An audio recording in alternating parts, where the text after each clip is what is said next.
Assalamualaikum warahmatullahi wabarakatuh. Bertemu lagi dengan saya Bu Evi pada mata pelajaran instalasi penerangan listrik. Ya, baik, di sini ada materi pokoknya yang akan kita pelajari pada semester ini. Nah, pertemuan pertama kemarin kita kan sudah membahas tentang instalasi penerangan listrik. Jadi pertemuan kedua ini kita akan belajar tentang komponen-komponen instalasi penerangan listrik. Nah, lanjut. Nah, ini komponen-komponen penerangan listrik di sini ada beberapa, yaitu yang pertama adalah penghantar atau sering disebut kabel. Yang kedua adalah stop kontak. Yang ketiga adalah fitting. Yang keempat adalah saklar. Yang kelima adalah pengaman, dan yang terakhir adalah peralatan pelindung instalasi. Nah, dari komponen-komponen ini pastinya kalian sudah beberapa tahu tentang komponen-komponen ini. Nah, komponen-komponen ini biasanya ada di rumah kalian juga, seperti saklar, fitting, stop kontak, dan lain-lain. Nah, kita akan lanjut. Nah, pertama kita akan membahas tentang penghantar. Apa sih penghantar itu? Penghantar adalah bahan yang digunakan untuk menghubungkan suatu titik ke titik. Jadi di sini dia sebagai penghubung untuk mengalirkan arus listrik dari titik A ke titik B. Nah, di sini ada beberapa kabel atau penghantar listrik yang sering digunakan pada instalasi penerangan. Yang pertama adalah kabel NYA. Yang kedua adalah kabel NYAF, dan yang ketiga adalah kabel NYM. Nah, dari ketiga kabel ini dia mempunyai ciri-ciri sendiri dan mempunyai fungsinya sendiri-sendiri. Nah, sebelum masuk ke pembahasan tentang tiga macam kabel ini, kita perlu tahu terlebih dahulu tentang warna-warna kabel menurut aturan PUIL. Nah, di sini ada 5 kabel. Nah, dengan warna-warna yang berbeda.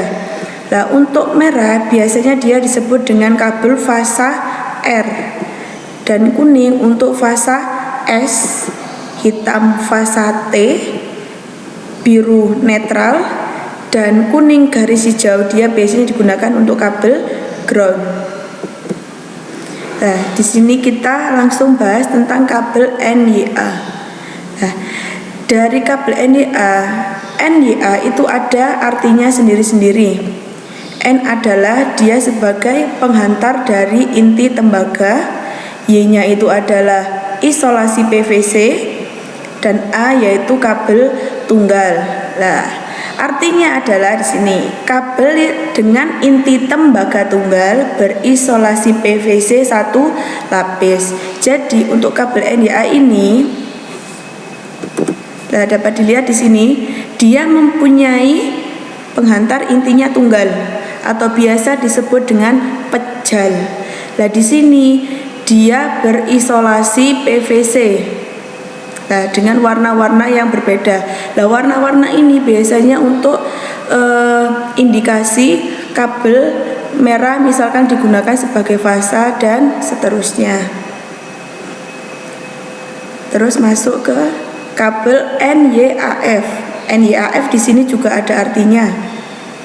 N sama penghantar dari inti tembaga, terus isolasi PVC, A-nya kabel tunggal. Yang membedakan adalah yang F-nya.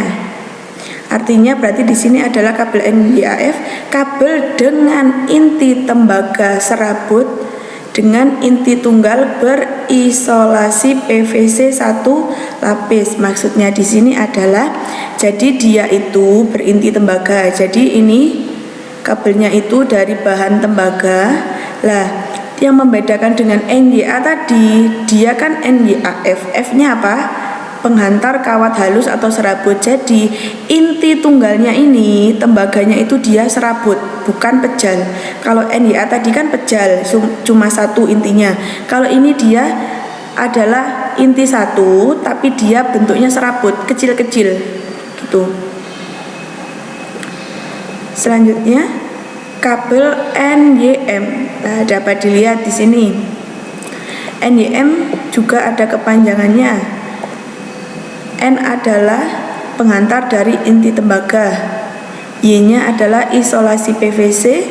M-nya adalah inti kabel lebih dari satu. Artinya kabel dengan inti lebih dari satu berisolasi PVC satu lapis. Maksudnya di sini dilihat pada gambar ini. Untuk gambar yang pertama ini dapat dilihat, ini dia untuk inti kabelnya dia pejal. Berarti ini dia itu termasuk NYA. Cuma bedanya kenapa dia disebut NYM, karena di sini ada kabel lagi ya, isolasi PVC warna putih atau biasanya warna abu-abu. Lah di dalamnya ada beberapa kabel. Lah di sini ada dua contoh, Ibu kasih dua contoh. Di sini adalah kabelnya NYA atau isinya itu beberapa kabel pejal. Lah ini ada beberapa isinya adalah kabel serabut. Jadi intinya itu NYM itu kabel dengan inti lebih dari satu, bisa isinya 2, 3 maupun 5. Selanjutnya kita masuk ke stop kontak. Nah, stop kontak ini dia berfungsi sebagai terminal untuk mendapatkan arus dan selanjutnya disalurkan atau dialirkan ke komponen atau alat-alat elektronik. Membedakan di sini ada penutupnya. Fungsinya adalah, jadi di sini ada dua gambar, yaitu stop kontak biasa dan stop kontak khusus.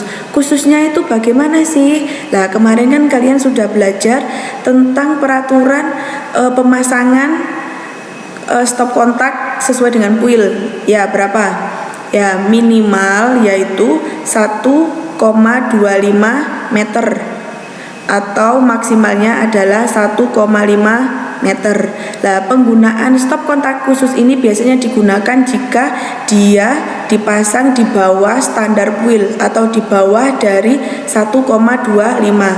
Karena untuk menjaga agar terhindar dari jangkauan anak kecil. Jadi di sini ada penutupnya. Nah, di sini kan ada dua lubang. Lah, lubang di sini artinya yang sebelah kiri itu selalu dia fasa dan yang sebelah kanan dia selalu netral. Nah, ini merupakan ketentuan dari kuil juga. Lah, yang ini yang ada dua ini, yang di atas di bawah ini biasanya sebagai ground atau terhubung dengan ground.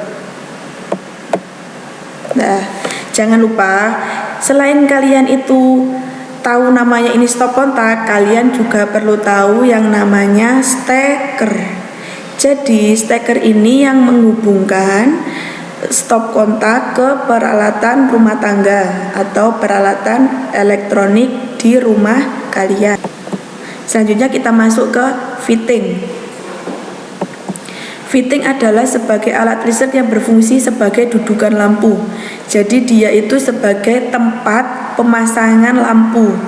Nah, untuk fitting sendiri di sini ada 3 macam atau 3 jenis fitting dengan penggunaannya masing-masing. Yang pertama di sini ada fitting plafon atau biasanya ini di langit-langit rumah. Yang ini adalah fitting gantung dan fitting colok. Nah, ini masing-masing mempunyai fungsi tersendiri berdasarkan tempatnya. Kalau ini kan biasanya di langit-langit rumah. Ya, kalau untuk fitting gantung ini dia penempatannya tidak permanen atau tidak menempel kan. Jadi dia bisa dipindah-pindah. Begitupun dengan colok. Colok ini biasanya fitting tambahan. Kalau misalkan di kamar kalian itu lampu yang di langit-langit mati, bisa dengan menangani lebih dininya itu kalian bisa menggunakan fitting colok. Jadi tinggal disambungkan ke stop kontak lalu pemasangan lampu. Nah, sini sebagai contoh. Nah, di sini kan ada fitting tampak depan dan tampak belakang. Pastinya kan kalian harus tahu yang tersambung dengan fasa itu yang mana, yang netral itu yang mana. Kenapa kok lampu itu ketika dipasang ke fitting kok lampunya bisa nyala? Nah, itu di sini perlu kalian ingat. Nah, untuk belakangnya nanti itu ada penempatan baut ini. Nah, ini yang satunya biasanya untuk fasa, yang satunya untuk netral.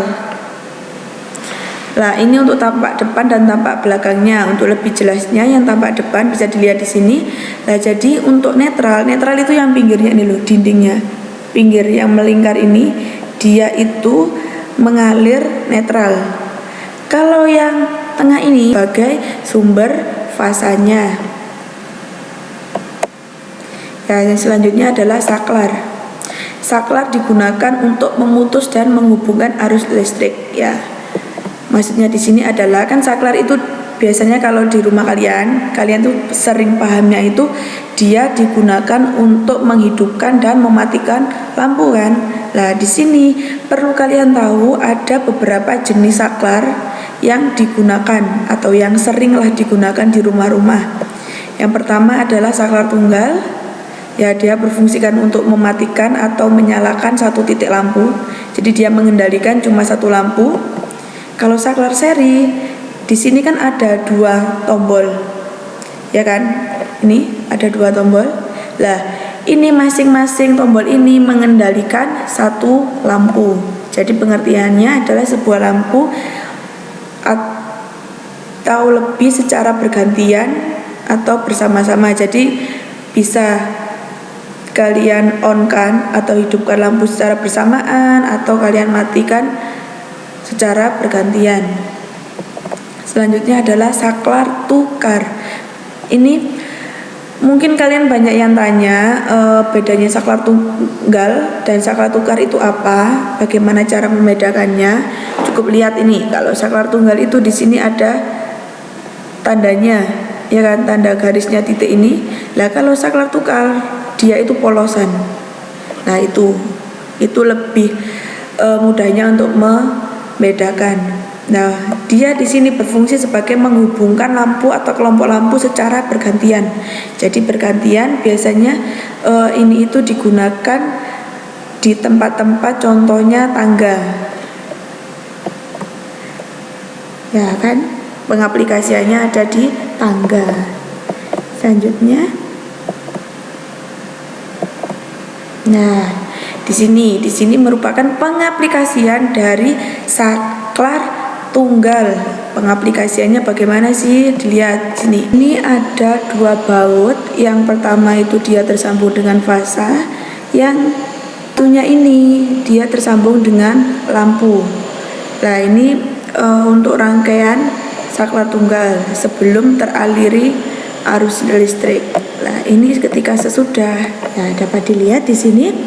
Nah, kan ini fasanya terhenti di sini karena dia posisinya masih off, belum ditekan. Nah, ketika saklarnya ini ditekan, pindah posisi kan. Nah, arusnya ini akan mengalir ke lampu sehingga lampu dapat menyala. Begitupun dengan saklar seri. Dapat dilihat di sini, ya kan, fasanya dia terhenti pada baut-baut input sini. Lah, satu tombolnya di sini tersambung dengan lampu teras dan tombol yang kedua di sini dia tersambung dengan ruang tamu, ya kan, ada sini ruang tamu dan teras. Ketika sudah teraliri arus listrik atau sudah ditekan, ya kan, posisinya on, arus listrik akan mengalir sehingga lampu akan menyala. Nah, ini pengaplikasian dari saklar tukar. Nah, dapat dilihat di sini. Saklar tukar ini tampak belakangnya. Jadi tampak belakang itu ada 4 lubang. Nah, lubang yang ini dia terminalnya 0 atau sebagai input dan ada 2 output.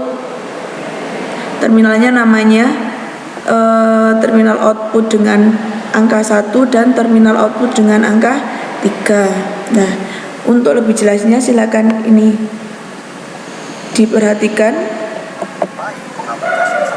Ya, ini adalah penjelasan dari bawah tangga dan di atas tangga. Untuk tangga ini saya akan coba simulasikan seperti ini teman-teman. Misalkan ada seseorang yang ingin menghidupkan lampu dari bawah, kemudian ketika sampai di atas cukup dimatikan dari atas, tidak perlu turun lagi ke bawah seperti ini. Lalu orang yang kedua juga misalkan ada dia dari atas kemudian menghidupkan lampu melalui saklar tukar yang di atas, kemudian turun, dan untuk mematikannya cukup dari bawah sini saja, tidak perlu balik lagi ke atas.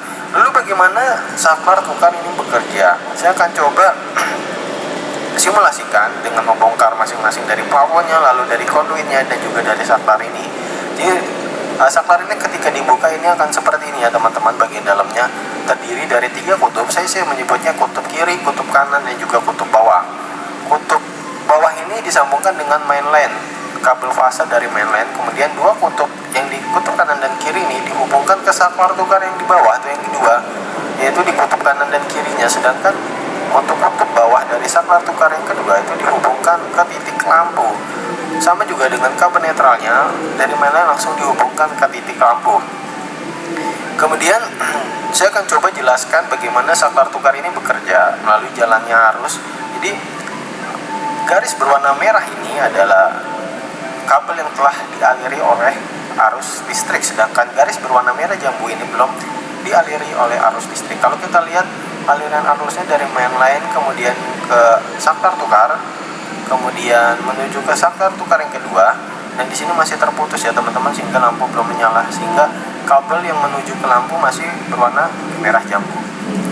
Sebagai contoh, ketika ada orang yang menekan tombol yang ada di saklar tukar ini, maka tuas akan berpindah dari kanan ke kiri, sehingga aliran arusnya akan seperti ini teman-teman, dari mainline ke saklar tukar pertama, kemudian ke saklar tukar kedua, dan di sini sudah tersambung ya teman-teman, sehingga akan mengalir arus menuju ke lampu sehingga lampu menjadi menyala. Lalu untuk mematikannya adalah cukup ditekan lagi sehingga saklar akan berpindah dari kiri, sehingga tuas akan berpindah dari kutub kiri ke kutub kanan, sehingga di sini arus akan terputus lagi teman-teman, sehingga lampu menjadi mati. Jadi arus terputus di sini. Kemudian misalkan untuk yang bagian atasnya, bagaimana cara kerjanya, sama aja sebenarnya. Ketika kita tekan, jadi aliran arus terakhir ini sepertinya teman-teman. Jadi dari mainline menuju ke saklar pertama melewati kutub kanan, lalu ke kutub kiri, dan di sini memang terputus. Ketika kita ingin menyalakan dari atas seperti ini, tuas akan berpindah dari kanan ke kiri seperti ini. Nah, arus yang tadi ada di sebelah kanan ini memang akan hilang. Cuman akan ada aliran arus baru yang di sebelah kiri sini, seperti ini jalan arusnya. Seperti ini teman-teman, sehingga lampu menjadi menyala.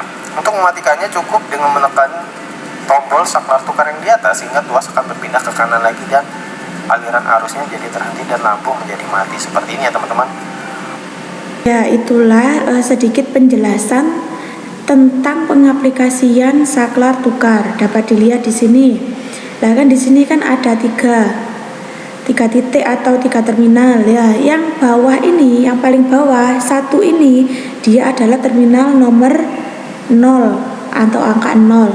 Yang atas ini kanan dan kiri, dia adalah terminal nomor 1 dan nomor 3. Ya, begitulah. Ini ada contoh gambar pelaksanaannya dan gambar pengawatannya.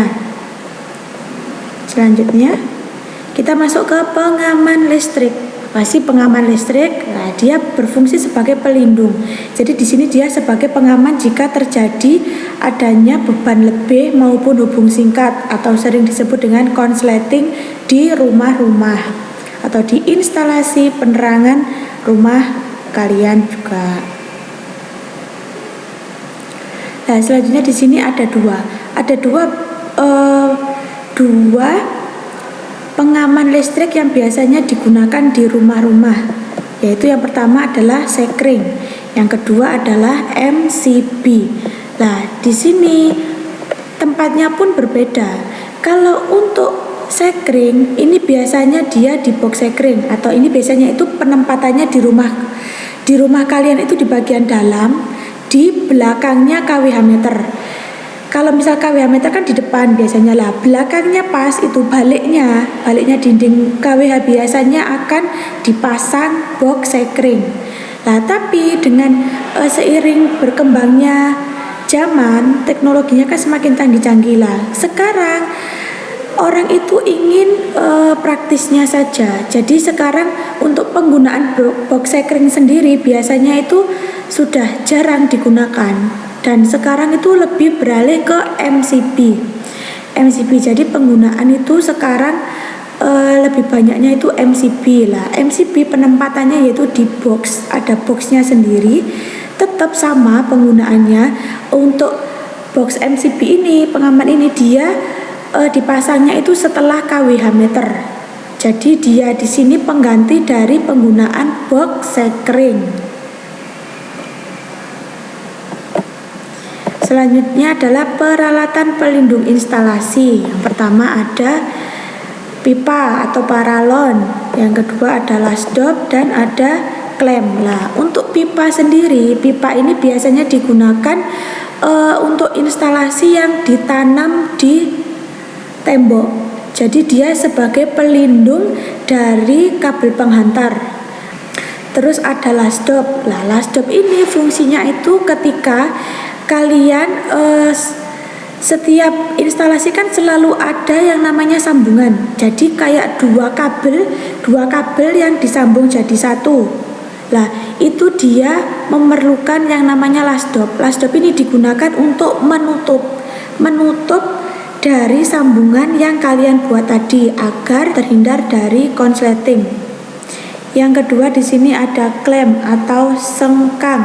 Nah, dia di sini berfungsi sebagai menahan pipa. Jadi kan pipa itu juga biasanya dipasang di luar tembok. Lah, ketika pipa ini dipasang di luar tembok, dia memerlukan yang namanya klem. Lah, klem ini dia untuk menahan pipa agar tetap menempel di dinding maupun langit-langit rumah. Ya, selanjutnya adalah kotak sambung. Nah, di sini ada 4 jenis kotak sambung yang sering digunakan pada instalasi. Yang pertama, dia namanya inbodus. Inbodus ini biasanya digunakan ketika pemasangan saklar maupun stop kontak yang ditanam di dinding. Terus ini ada yang namanya crossdose atau perempatan. Jadi di sini digunakan untuk tempat sambungan kabel dengan 4 penempatan. Terus ada juga T-dus. Lah, T-dus ini juga sama fungsinya dengan crossdose. Dia untuk penyambungan kabel tapi dia memiliki 3 cabang. Dan selanjutnya adalah elbow atau sambungan siku. Lah, di sini dia biasanya digunakan ketika ada instalasi itu dia kabelnya harus berbelok. Jadi dia menggunakan yang namanya elbow. Nah, di sini contoh pengaplikasian komponen-komponen. Nah, di sini kan tadi kita sudah belajar dengan macam-macam komponen. Lah, ini untuk pengaplikasiannya misalkan dijadikan satu kesatuan rangkaian instalasi di rumah. Nah, contohnya di sini komponennya tadi yang Ibu jelaskan ada apa aja? Ada kabel NIM inti 3 di sini. Ini semua pakai NIM isi 3. Yang ini ya. Yang ini isi 3, yang ini isi 3, yang ini isi 3.